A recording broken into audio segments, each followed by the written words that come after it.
Amigos e amigas, é uma alegria, nós estamos começando mais um programa Pergunte e Responderemos, pela sua TV Canção Nova. Muito bem, quero informar que esse programa você pode mandar para nós as suas perguntas, né? Temos o telefone à disposição, 12 31 86 2600, tem também o e-mail do programa, né? Pergunte e Responderemos, @cançãonova.com, tem também o facebook.com/Pergunte e Responderemos CN, ok? Pode mandar sua pergunta de maneira assim bem sucinta, que fica mais fácil, inclusive, para que eu te dê uma resposta também bem objetiva.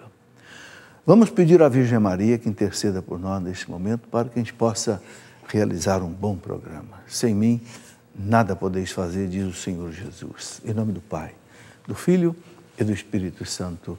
Amém. Ave Maria, cheia de graça, o Senhor é convosco. Bendita sois vós entre as mulheres, bendito é o fruto do vosso ventre, Jesus. Santa Maria, Mãe de Deus, rogai por nós, pecadores, agora e na hora de nossa morte. Amém.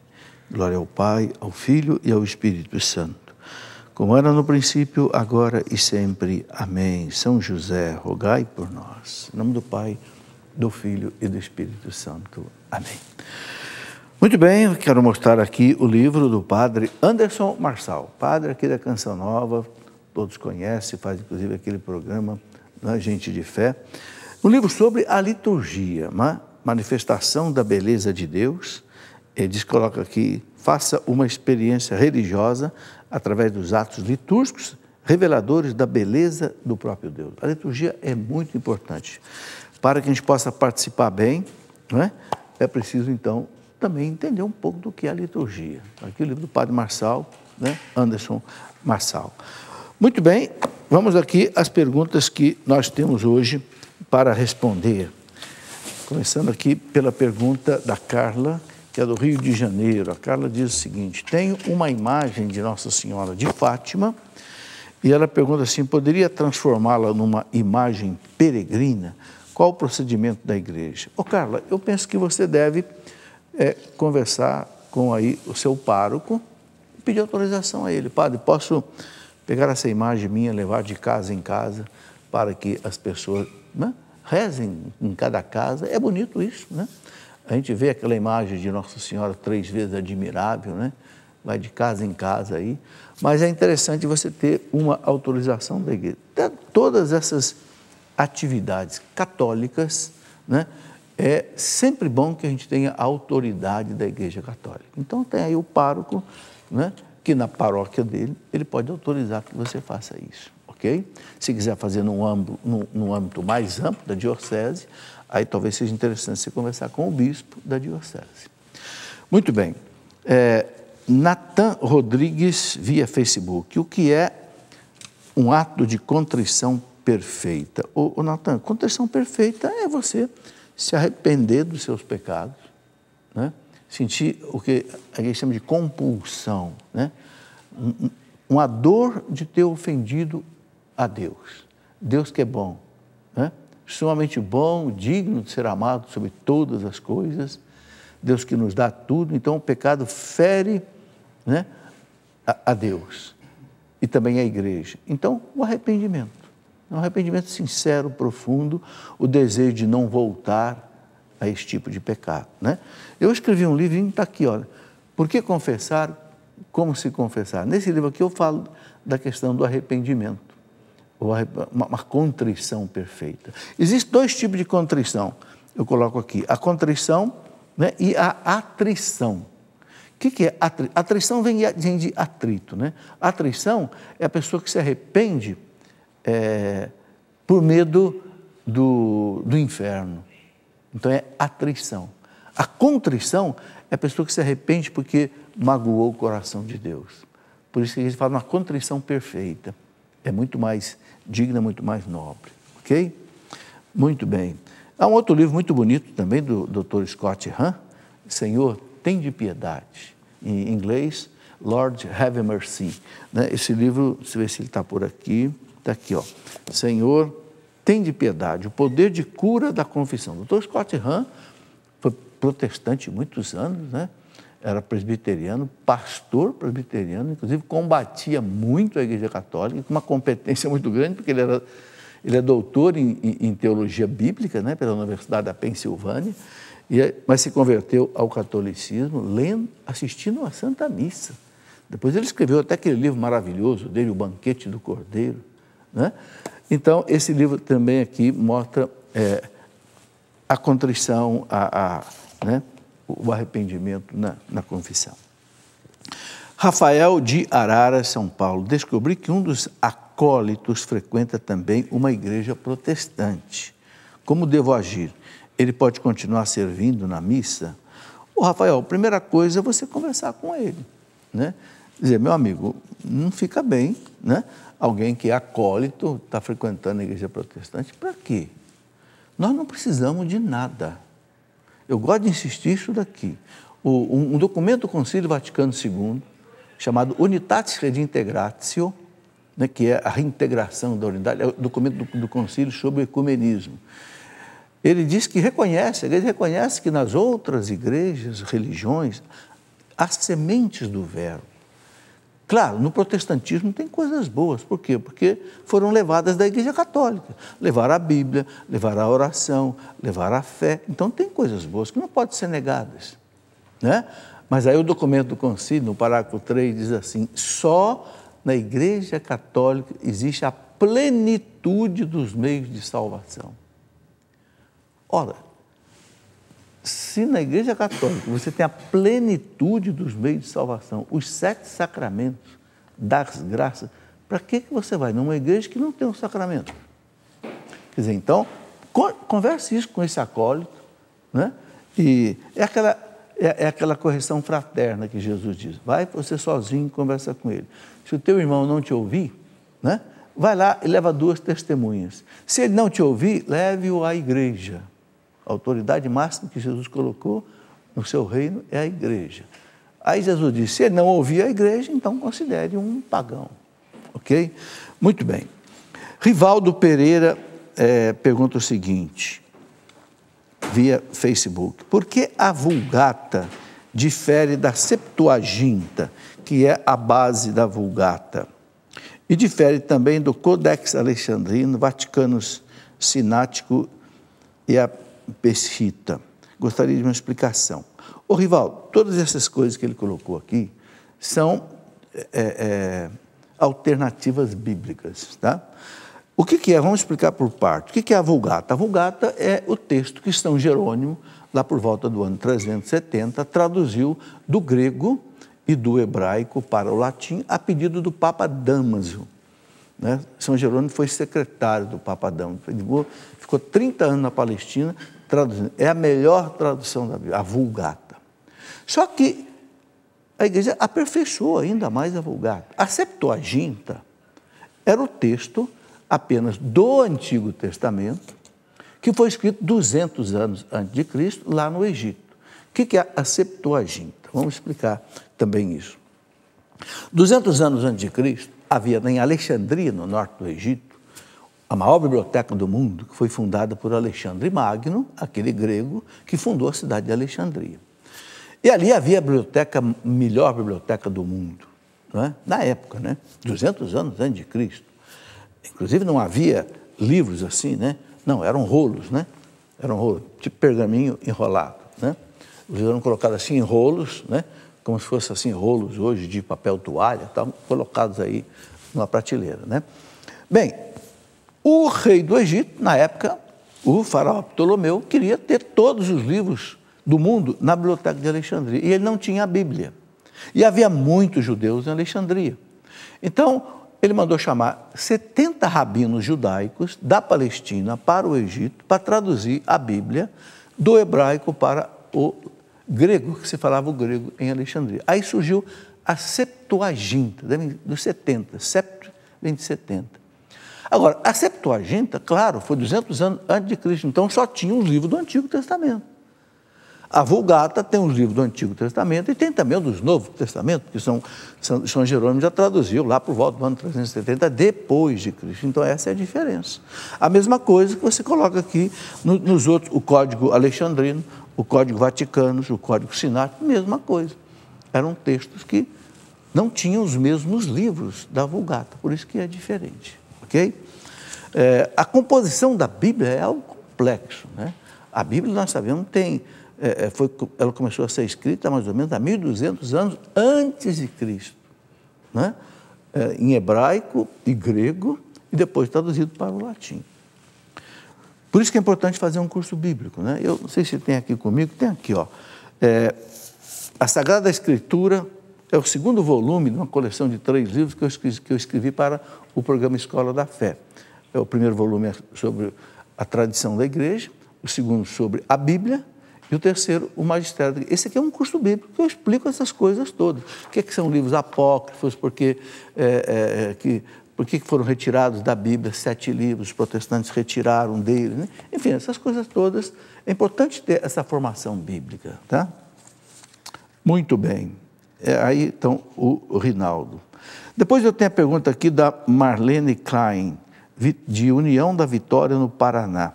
Ela pergunta se a parapsicologia é aceitável pela igreja. Marlene, é aceitável pela igreja. Há vários parapsicólogos, inclusive são padres. Agora, tem uma coisa que aí é que dá um conflito grande. Por exemplo, querer colocar a parapsicologia acima da Bíblia, acima da revelação da Bíblia e da tradição. Por exemplo, é lamentável que o padre Quevedo, que é um dos maiores parapsicólogos do Brasil, ele nega, por exemplo, a existência do demônio, nega que o demônio haja, quer dizer, algo herético, porque a tradição da igreja, a Bíblia e o magistério da igreja confirmam como dogma de fé, está no catecismo da igreja, que o demônio existe.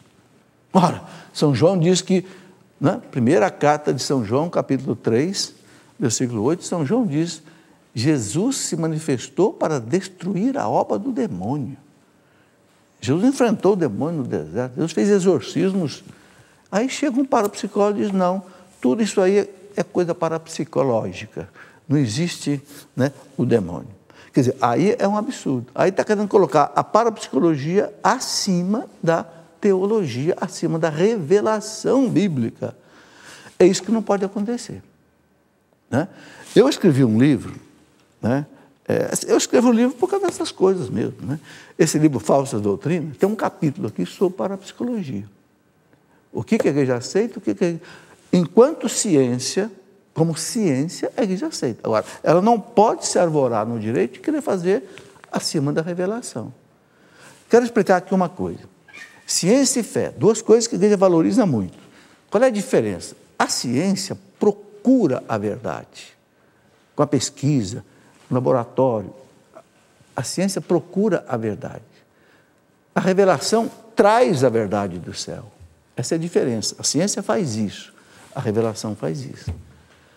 A revelação não admite ciência. Ninguém vai entender o mistério da Santíssima Trindade.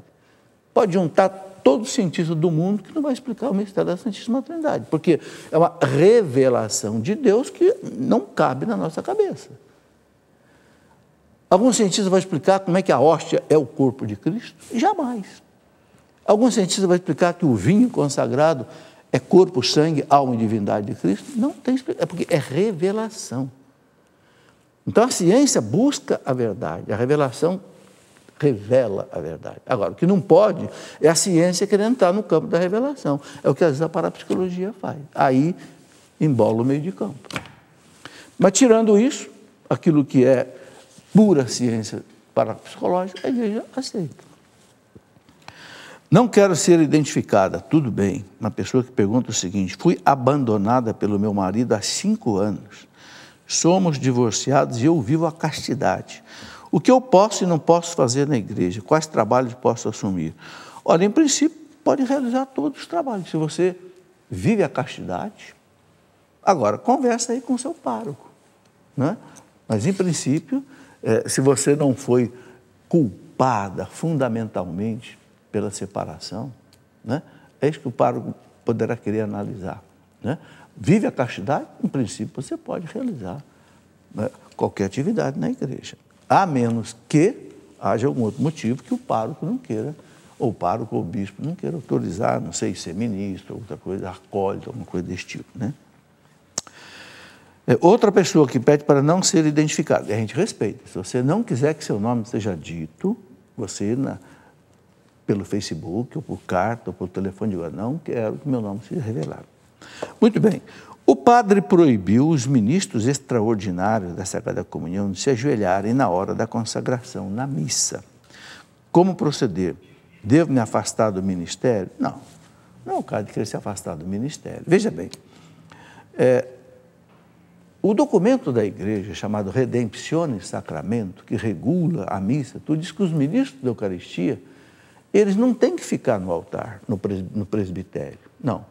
Quem é que tem que ficar no presbitério? É o padre, o coroinha e o acólito e o diácono. O ministro, ele deve subir ao altar na hora de distribuir a Eucaristia, quando for necessário.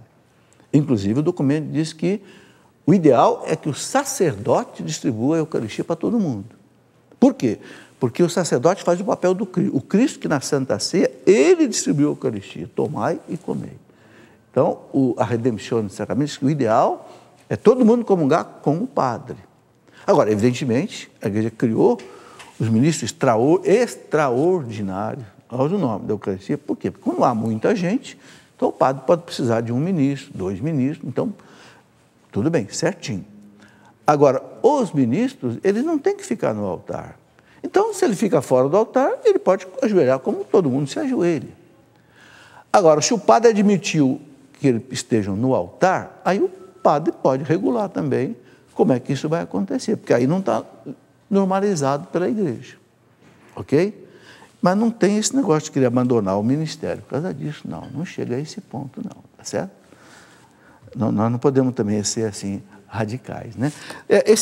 Isso tudo que eu falei tem nesse livro que eu coloquei aqui, para entender e celebrar a liturgia. Aqui tem um documento muito importante do Vaticano, que eu insisto que as pessoas leiam, principalmente os sacerdotes. Instrução Redemptione Sacramento. Essa instrução aqui, aprovada pelo Papa João Paulo II, coloca como a missa deve ser celebrada, ponto por ponto. Por exemplo, a ordenação da liturgia, a participação dos fiéis na celebração da Eucaristia, a celebração correta da Santa Missa, a Sagrada Comunhão, outros aspectos que se referem à Eucaristia, a conservação da Santa Eucaristia e o seu culto fora da missa, ministérios extraordinários dos fiéis leigos, olha aqui, as correções, né? E aí o Papa coloca uma série de abusos que é cometido na celebração da missa que não pode acontecer, ok? Então, sabe, gente, a igreja tem as suas normas, os seus documentos, nós temos que observar. É questão de obediência, é questão de humildade. Quem não observa aquilo que a igreja manda e quer fazer as coisas por conta própria e faz errado, é orgulho, é soberba espiritual, é pecado. Ok? Por que o Exército Brasileiro é uma instituição séria? Né? Eu estive no Exército 5 anos, depois eu saí. Fui cadete 3 anos, acabei não me formando na academia, preferi sair. Mas o Exército tem um documento chamado RDE. O que é o RDE? Regulamento Disciplinar do Exército. Dessa grossura assim. Todo mundo obedece aquilo ali, tranquilamente. Se você faz alguma coisa errada, você já sabe qual é a punição que você vai levar, por quê? Porque já está previsto ali. Quer dizer, então tem ordem, tem disciplina, tem hierarquia, tem progresso. A igreja também. A igreja tem hierarquia, tem documento, exatamente porque, e pior ainda, né? Ou melhor ainda, né? São coisas sagradas. Se lá no exército se obedece direitinho, são coisas humanas, e na igreja que são coisas sagradas. Por maior dever ainda de consciência, a gente tem que obedecer. E a gente é feliz se fizer isso. Muito bem, Larissa Campos, se participo da missa várias vezes por semana e não vivo em situação de pecado, tem necessidade de confessar todo mês, ou posso dar espaços maiores, como 3 meses? Ô Larissa, se você não tem pecado, tudo bem, não precisa confessar. Mas olha, eu me confesso todo mês. Por quê? Porque a confissão não é só para absolver os pecados. A confissão é também para te curar. Sabia disso? O Catecismo da Igreja, quando fala da confissão, chama confissão e a unção dos enfermos de sacramentos de cura. Então, a confissão, além de perdoar os nossos pecados, a confissão também nos fortalece para não cair no pecado. Ok? Agora, eu vou falar para você, é difícil passar um mês sem cometer pecado. Pode não ser pecado grave, mas mesmo os pecados veniais devem ser confessados. Santo Agostinho dizia assim, se o pecado venial, ele é leve, mas tem uma coisa, se juntar muitos, fica pesado. Ele fala assim, uma gota de chuva, diz Santo Agostinho, não faz nada, mas uma inundação é formada de quê? De uma quantidade enorme de gotas de chuva, né? Então, a confissão sempre é bom, né? Ok, não quero ser identificada, mas uma pessoa que minha sogra interfere negativamente no meu casamento. É por isso que o povo tem birra de sogra, né? Engraçado que do sogro, né, a gente não vê o povo falar muito mal não, né? Mas de sogra é toda hora, né? Como deve ser meu relacionamento com a sogra, sendo que minha esposa a apoia? Olha, isso aqui é delicado. Um dos problemas, né? Eu escrevi um livro, Problemas no Casamento. Por quê? Porque aqui na Canção Nova eu recebo muitas perguntas. No meu e-mail chove de perguntas de casamento, né? Então, eu fui juntando essas perguntas, separei por assunto e escrevi esse livro aqui, Problemas no Casamento. Um desses problemas é o relacionamento com a família. E isso aqui é um negócio delicado. Por que é delicado? Porque o sangue fala muito alto. Então, uma orientação que eu coloco nesse livro é o seguinte, se a sua sogra está interferindo no seu casamento, peça à sua esposa que converse com a sua sogra. Não vá você brigar com a mãe dela, porque você brigar com a mãe dela, indiretamente você vai brigar com ela. Então, deixa que os sangues iguais se entendam, a filha com a mãe, entendeu? E você cobre da sua esposa, ela está interferindo na nossa vida, está atrapalhando o nosso casamento. Então, por favor, mas ela apoia a mãe. Vai com jeito. Procura mostrar para a tua esposa a inconveniência da interferência inadequada da sogra. Entendeu? Tem que ter cuidado com isso para não criar um problema ainda maior dentro do casamento. Vai com jeito, reza. Sem mim, nada podeis fazer. É uma coisa que nós nunca podemos esquecer, gente, diante de qualquer problema, de qualquer tipo de problema. Primeiro, rezar. Sem mim, nada podeis fazer. São Francisco de Sales, doutor da igreja, dizia assim, aquilo que você não pode resolver por amor, não tente outro jeito, não vai dar certo. Então vai com amor, vai com carinho, vai com paciência, vai com fé, conversa com a tua esposa, né? Peça que ela converse com a mãe, entendeu? Você chega lá. Um dia você vai amar a sua sogra, pode ter certeza. Não quero ser identificada via telefone. Meu marido e eu somos casados apenas no civil. Ele nega o sacramento do matrimônio, argumentando que trata-se apenas de dogmas constituídos pelo homem. Mas desde quando o homem constitui um dogma? Dogma é uma verdade absoluta que é revelada por Deus. O que é um dogma? Mistério da Santíssima Trindade.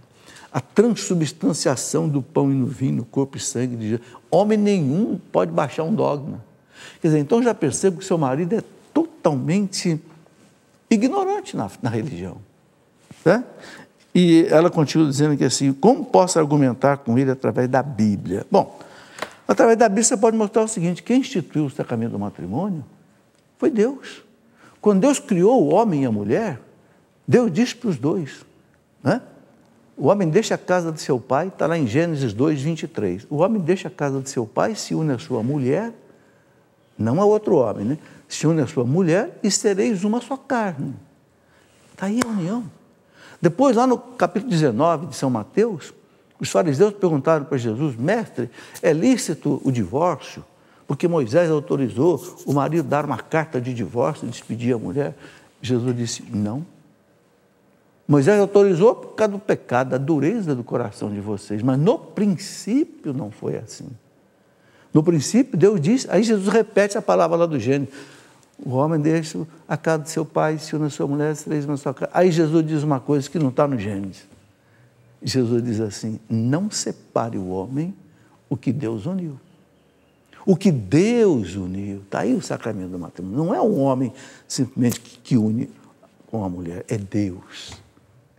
Quando os dois se põem diante de Deus e dizem, eu te recebo como minha mulher, prometo ser-lhe fiel na saúde, na doença, na riqueza, na pobreza, na gordura, na magreza, diz o Nelson Correia, Deus une. Ok? Aí está o sacramento. Então, se ele quer uma resposta bíblica, pega lá, Evangelho de São Mateus, né, capítulo 19, né, você vai ver São Mateus dizendo isso. Né? Vou até conferir para ver se eu não estou errando o número do capítulo, para você poder procurar direitinho. É isso mesmo, 19. Ó, versículo 3. Os fariseus vieram perguntar para pô-lo à prova, é permitido a um homem rejeitar sua mulher por um motivo qualquer? Respondeu-lhe Jesus, não lestes que o Criador, aí ele cita o Gênesis, no começo fez o homem e a mulher e disse, por isso o homem deixará seu pai e sua mãe, se unirá a sua mulher, os dois formarão uma só carne. Assim já não são dois, mas uma só carne. Portanto, não separe o homem o que Deus uniu. Está aí, Mateus 19, 3 até o versículo 6. Mostra isso para ele. Agora, o que o seu marido precisa é ser evangelizado. Ser evangelizado. Eu não sei se você mostrar isso para ele na Bíblia, vai tentar. Você tem que ir com carinho, falando de Deus para esse homem, levando, quem sabe, para um grupo de oração, né? Rezar com ele. Fazer, sabe? Não adianta brigar.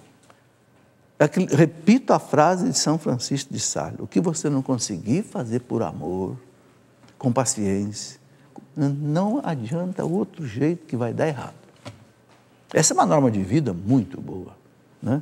É você com os filhos, com os empregados, com o marido, com a mulher, com o patrão, né? Muito bem. Arthur, via Facebook, o que são hebreus católicos? Eles são reconhecidos pela igreja? Arthur, hebreu católico, eu entendo, é um hebreu que converteu ao catolicismo. O grande, por exemplo, Ratisbona era um judeu, né? Arraigado, um dia se converteu ao catolicismo, se tornou um grande católico, é um judeu católico. Santa Edith Stein era judia, hoje é santa católica, se converteu ao catolicismo, uma noite inteira ela passou lendo o livro da vida de Santa Teresa d'Ávila e se converteu. Né? Que beleza. Então está aí, eu penso que é isso. Se fala às vezes em judeus messiânicos, judeus que acreditam em Jesus como o Messias, também tem alguns casos desses, talvez seja isso que você esteja se referindo. Muito bem, vamos para o nosso intervalo, em seguida nós vamos responder as perguntas que chegaram por e-mail, esse por telefone e por Facebook, por e-mail vão aparecer ali depois no plano. Espera aí, você vai ver que o nosso intervalo é bastante rápido. Muito bem, já estamos de volta aqui com o nosso programa Pergunte e Responderemos. Você pode ver aí a rapidez do nosso intervalo, né? Por quê? Não tem propaganda, não tem comerciais. Então, conclusão óbvia, como é que essa televisão vive e sobrevive? Né? Com a sua contribuição. Acho que você não conhece nenhuma outra televisão no Brasil, talvez no mundo,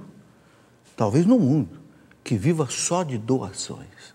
E olha, já estamos chegando aí para quase 30 anos, essa realidade. É uma luta tremenda, você vê aí que a campanha do projeto Dai-me Almas, que mantém, né, a televisão, está com muita dificuldade para chegar aos 100%, e quando não chega aos 100%, quer dizer o quê? Fica a dívida no mês, sem pagar, então a necessidade de empréstimos. Então, a gente pede encarecidamente, você que se enriquece espiritualmente com essa televisão, que vê aí tantas pregações, tantas missas, tantos programas só de evangelização, aqui não tem programa de brincadeira, não. Aqui não tem programa só de fazer você rir, não. Aqui é para salvar a sua alma, ok? Então, ajude a Canção Nova a salvar almas. Jesus veio ao mundo para salvar almas. Deu a sua vida para salvar almas. Mandou que nós fôssemos evangelizadores. Ide pelo mundo inteiro. Prega o evangelho a todas as criaturas. Batize em nome do Pai, do Filho e do Espírito Santo. Quem crer e for batizado será salvo. Esta é a nossa missão. Agora, claro, isso custa muito caro. Levar essa evangelização via internet, via televisão, via satélite para o mundo inteiro, isso é caríssimo. Nós não podemos andar de carro de boi no asfalto. não podemos ficar pregando aí, né, sem usar a tecnologia moderna. O Papa Paulo VI, lá em 1974, veja, lá atrás, 40 anos atrás, quando Paulo VI escreveu aquela exortação apostólica, Evangelii Nuntiandi, evangelização do mundo contemporâneo, Papa João Paulo II disse lá 40 anos atrás, se a igreja não usar os meios de comunicação para evangelizar, a igreja vai ter que prestar contas ao seu Senhor. Foi quando o Padre Jonas começou, então, com a pequena Rádio Canção Nova, depois passou para a TV Canção Nova. Por quê? Porque o Papa Paulo VI colocou esse alerta. Vamos evangelizar pela mídia. Por isso a Canção Nova evangeliza pela rádio, TV, internet, casas de missão. Agora, isso custa dinheiro, né? E é uma questão de honra para Monsenhor Jonas que o povo católico mantenha esta evangelização. Ok? Então, a gente pede a tua ajuda. A revista da Canção Nova, que você recebe todo mês na sua casa, ela traz aqui dentro dela o boleto, que é para você fazer a sua contribuição. Você preenche aqui quanto você quer contribuir, né? São Paulo diz lá na segunda carta aos Coríntios, né? No capítulo 6, Deus ama aquele que dá com alegria. Deus ama aquele que dá com alegria. Não dê a sua contribuição para a Canção Nova triste, não. Dê com alegria. Aí você agrada o coração de Deus, ok? Porque você está ajudando uma obra de Deus. Essa é a realidade. Ninguém está aqui, né, para fazer outra coisa, a não ser para evangelizar. Muito bem, quero colocar aqui então que você pode, inclusive, ajudar a Canção Nova. Você pode entrar em contato aqui por telefone, 12 31 86 2600. Você pode também entrar no site clube.cançãonova.com, fazer inclusive a sua doação online, ok? Você pode fazer a sua doação online para a Canção Nova, ok? Bem, outro comunicado, Kairos Vocacional. Agosto é considerado um mês vocacional, nós sabemos disso, né? Então, neste tempo dedicado a essa reflexão tal, né, a Canção Nova vai fazer um evento sobre isso, é um domingo. Kairos é um domingo que a Canção Nova faz. O evento será no dia 20 de agosto, aqui em Cachoeira Paulista, com o tema Vem Me Seguir, ok? Maiores informações você pode ter pelo site eventos.cançãonova.com. Muito bem, eu quero colocar rapidamente aqui, mostrar 2 livros que são lançamentos recentes. O livro do Felipe Santos, que é filho do Dunga, ele é historiador, formado em História. Ele escreveu um livro muito bonito para criança sobre a missa. Esse livro aqui, ele mostra para a criança, inclusive eu o ajudei a escrever esse livro na parte, vamos dizer assim, mais de escritas, né? Para a criança, não tem pouca coisa escrita, mas para ensinar para a criança o que é a missa. Desde que o padre sobe ao altar, porque ele coloca todas aquelas vestes, é Jesus Cristo. A túnica do padre, branca, significa aquela túnica que o Cristo usava. A casula que o padre põe por cima, aquela capa, né, que muda de cor, conforme o momento da liturgia, é o manto de Cristo. O padre que sobe ao altar significa o quê? O Cristo que sobe ao Calvário para ser imolado, vai haver a imolação dele no sacrifício. Então, explica tudo isso para a criança com figuras, né? Ele é um excelente desenhista e os desenhos são todos dele.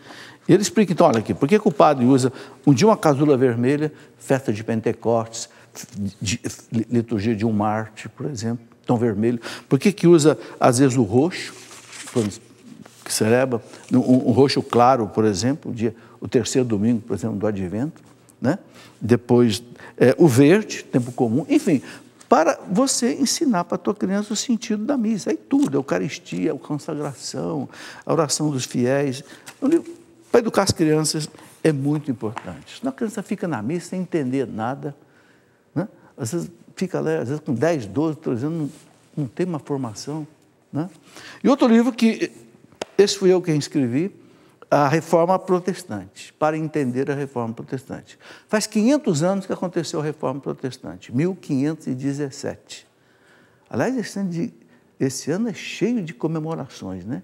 100 anos das aparições de Fátima, 300 anos da aparição de Nossa Senhora Aparecida, 500 anos da Reforma Protestante, também 100 anos, né, da Revolução Russa, comunista, que implantou o comunismo, esse ano é um ano realmente especial. Então, eu escrevi esse livro para explicar o que foi a reforma protestante de Lutero. O que aconteceu? Por que a igreja perdeu 1/3 de seus filhos? Qual foi a revolta do Lutero contra a igreja? Por que a igreja fez o concílio de Trento depois, demorou 18 anos para recolocar as coisas no lugar? Né? Por que os príncipes alemães apoiaram Lutero na época? Então, o problema se tornou não só um problema religioso, mas também um problema social, né? Político também. Né? Por que os países como a Inglaterra, a Escandinávia, ali, o Noruega, Dinamarca, outros se tornaram protestantes? Enfim, é preciso entender essas coisas, entende? Então, eu escrevi esse livro.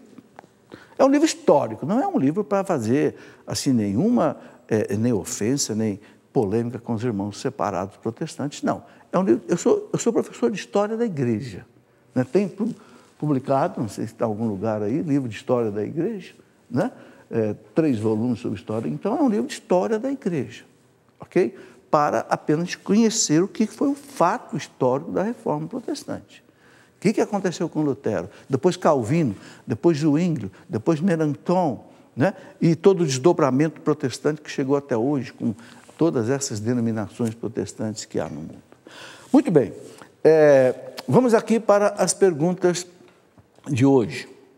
Pedro, sob os olhos da ciência, mais precisamente da física quântica, o que é o multiverso e no que o mundo espiritual tem ligação? Ô Pedro, são 2 coisas distintas. Uma coisa é a ciência, outra coisa é a fé aí.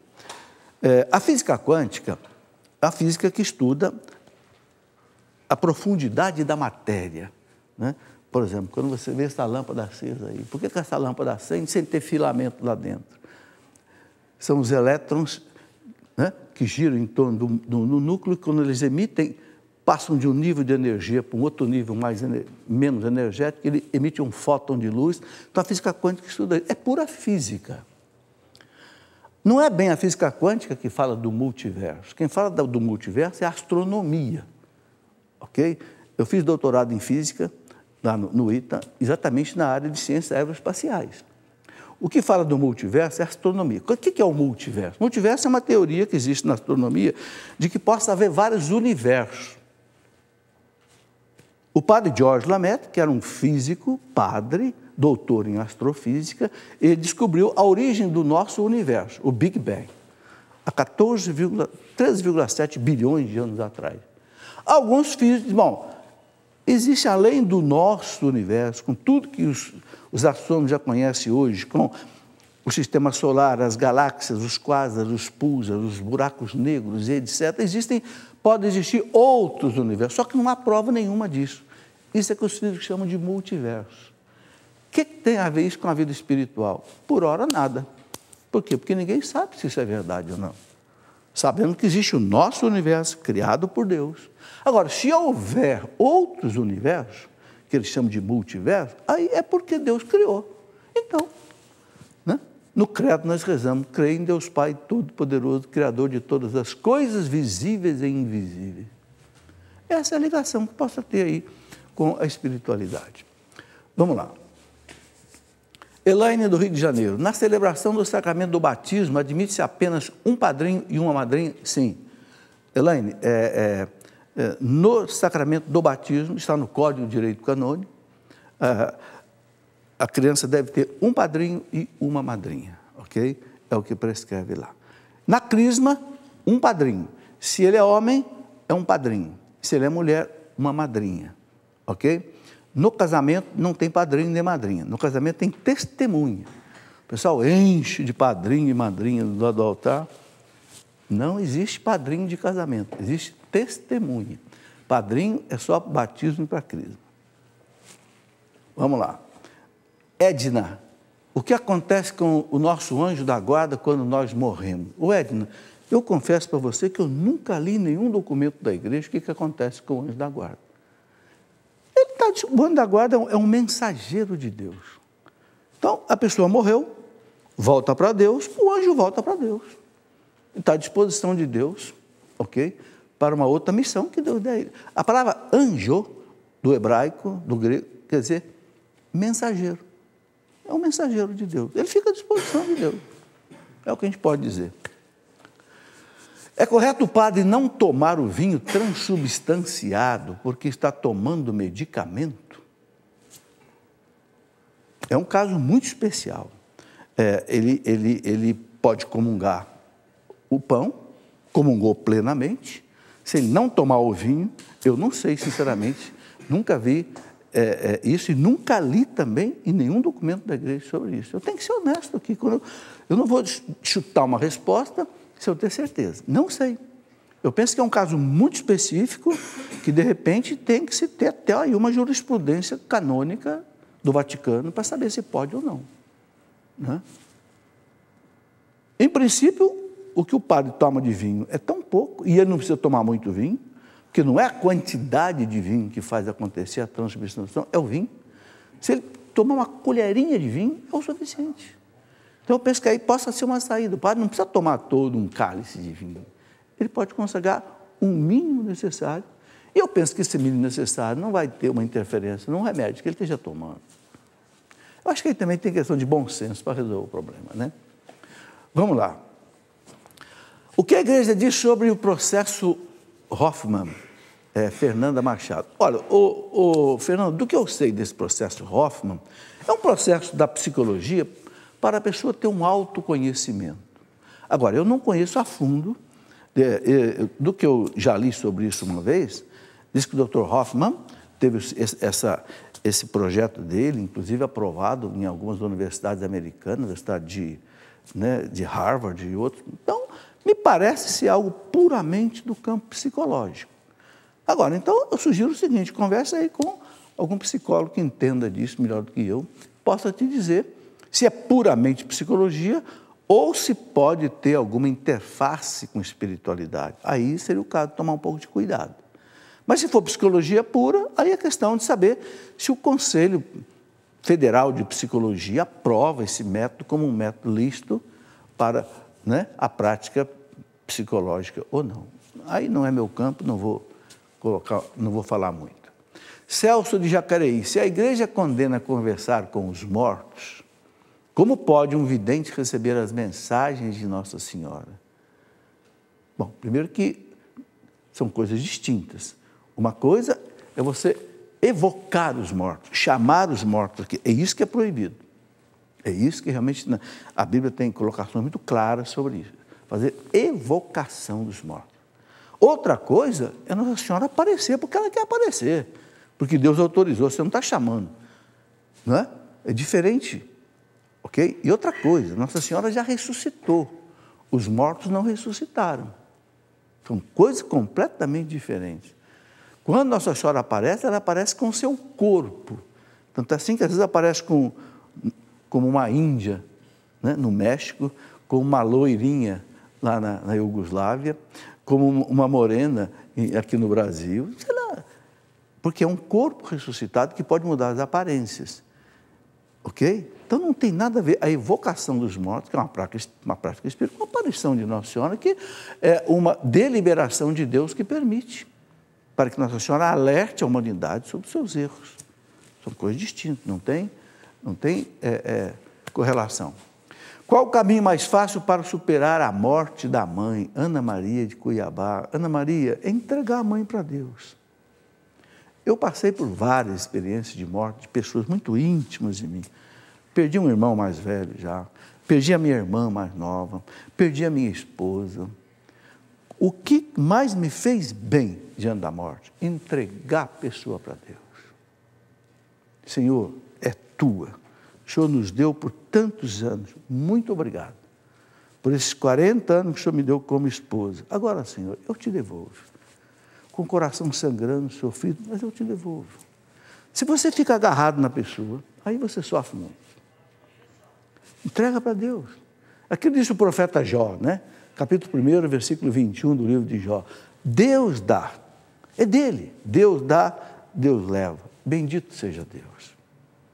Eu queria recomendar um livro para quem passa por esse problema. Esse livro aqui, não é meu não.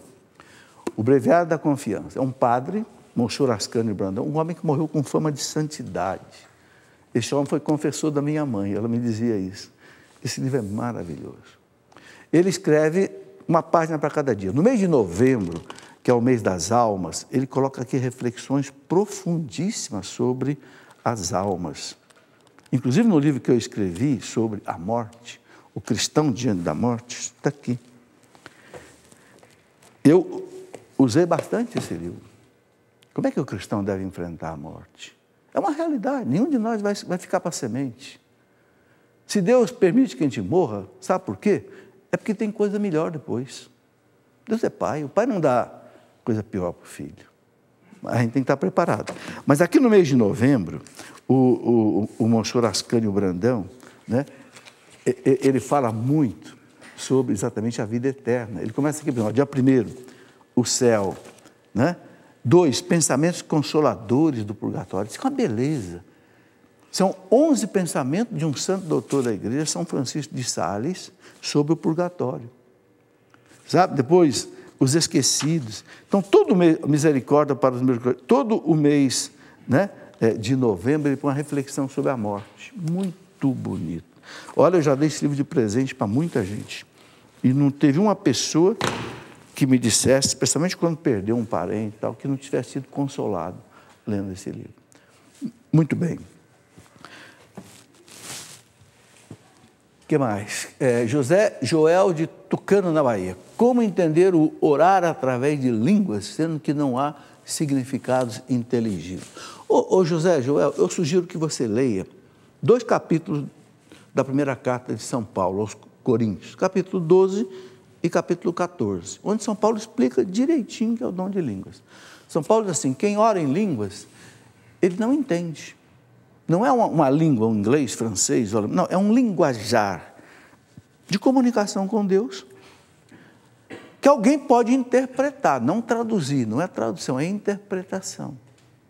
São Paulo explica direitinho, 1 Coríntios 12, 14, leia aí que você vai ver.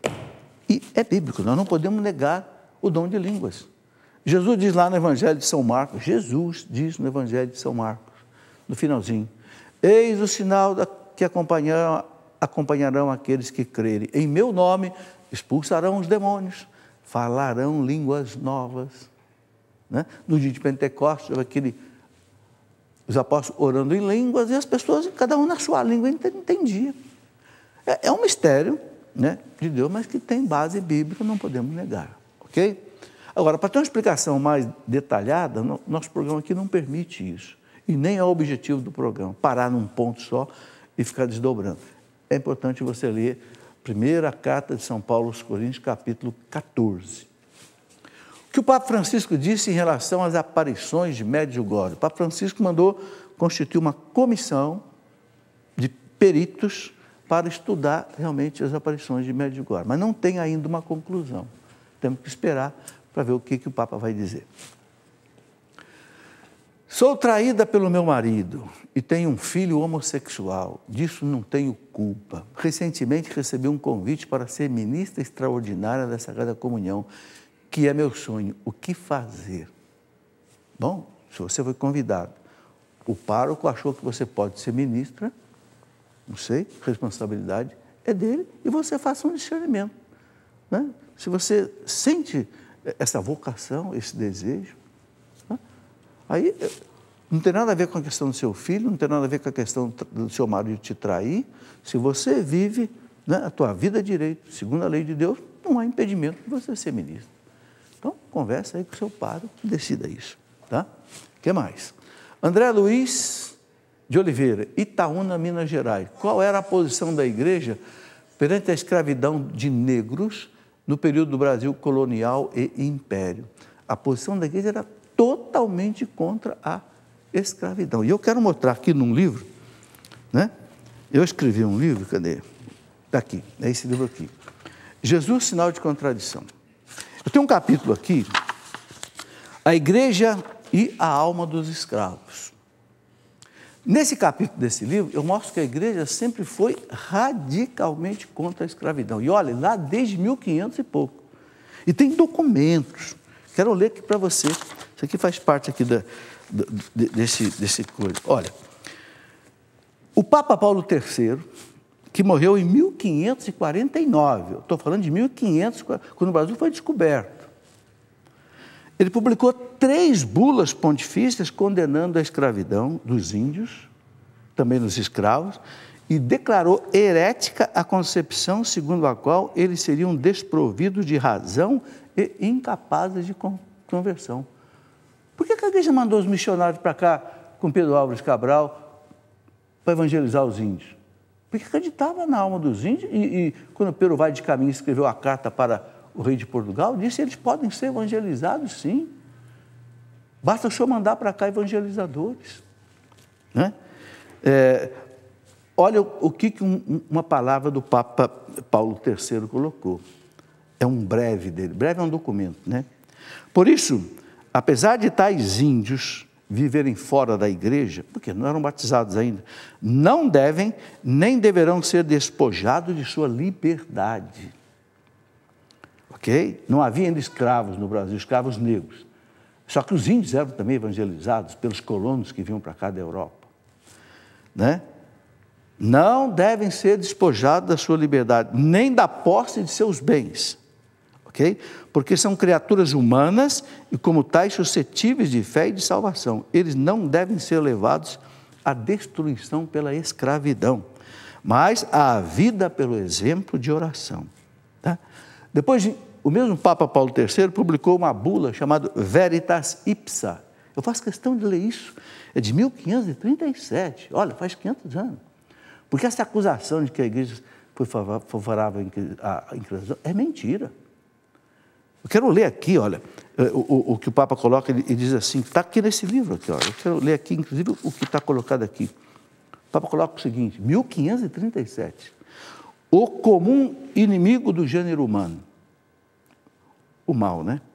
Que sempre se opõe às boas obras para que pereçam, inventou um modo nunca dantes ouvido para estorvar que a palavra de Deus não se pregasse às gentes é aos índios, nem elas se salvassem.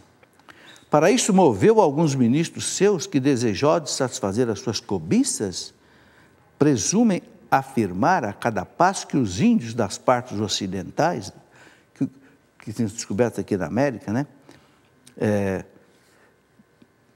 hão de ser tratados e reduzidos a nosso serviço como animais brutos, a título de que são inábeis para a fé católica e com pretexto de que são incapazes de recebê-la.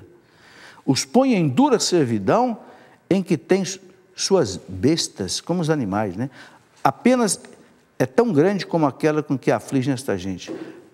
Ora, presta atenção agora. Pelo teor das presentes, determinamos e declaramos que os ditos índios, a todas as mais gentes que aqui em diante vierem a notícia dos cristãos, ainda que estejam fora da fé católica, não estão provados, nem devem ser de sua liberdade, nem do domínio de seus bens, e não devem ser reduzidos à escravidão. Está aqui, ó, 1537. Ok? Bom, e aqui depois tem outras bulas, rapidamente, por exemplo, na bula Immensa Apostolorum, de 1741, o Papa Bento XIV condenou a escravidão. O Papa Gregório XVI, em 1839, disse: admoestamos os fiéis para que se abstenham do desumano tráfico dos negros ou de qualquer outros homens que sejam. Papa Leão XIII, 1878, disse na carta In Plurimus, né, aos bispos do Brasil: é profundamente deplorável a miséria da escravidão a que desde muitos séculos está sujeito uma parte não pequena da família humana. Meus irmãos, este artigo aqui eu mostro pelo menos umas 5 cartas dos papas, documentos, condenando a escravidão dos índios e dos negros. É uma mentira que a igreja, sabe, é um documento histórico. Eu gosto de mostrar, como diz o caipira, matar a cobra e mostrar o pau. Né? Não se pode mentir sobre isso. Bem, estamos chegando ao final do programa, eu queria só completar nosso programa mostrando o seguinte: mês que vem, mês de julho, é o mês do sangue de Cristo, né? Esse livrinho, dessa coleção de livrinhos que eu estou escrevendo sobre vários temas da nossa fé católica, esse livrinho, você conhece o poder do sangue de Cristo, te ajuda a viver o mês de julho, é o mês dedicado ao sangue de Cristo, o nosso sangue libertador, né? sobre isso daqui. E junto com essa coleção de livrinhos sobre vários temas de assunto da Igreja Católica, eu tenho também no meu site um curso de teologia à distância, que eu chamei de Escola da Fé Online. É a aula de segunda a sexta-feira, 15 minutos num vídeo, mais um tempo para você ouvir e uma matéria para você ler, cada dia de um assunto de teologia, abrangendo todas as disciplinas da teologia, ok? Quem tiver interesse, é só clicar ali, Escola da Fé Online, você vai ver como é que você pode se inscrever e como é que você pode acompanhar. Temos aí já passando de 700 alunos acompanhando diariamente esse curso e sempre na sexta-feira eu respondo as perguntas que chegam durante a semana sobre as aulas que eu vou dando a cada dia, ok? Muito obrigado vocês que vieram participar do programa, ok? Temos aqui amigos de Serra, no Espírito Santo, né, você, e Campo Grande, Rio de Janeiro. Sejam bem-vindos. E vocês de casa também que nos acompanharam, um grande abraço, que Deus os abençoe.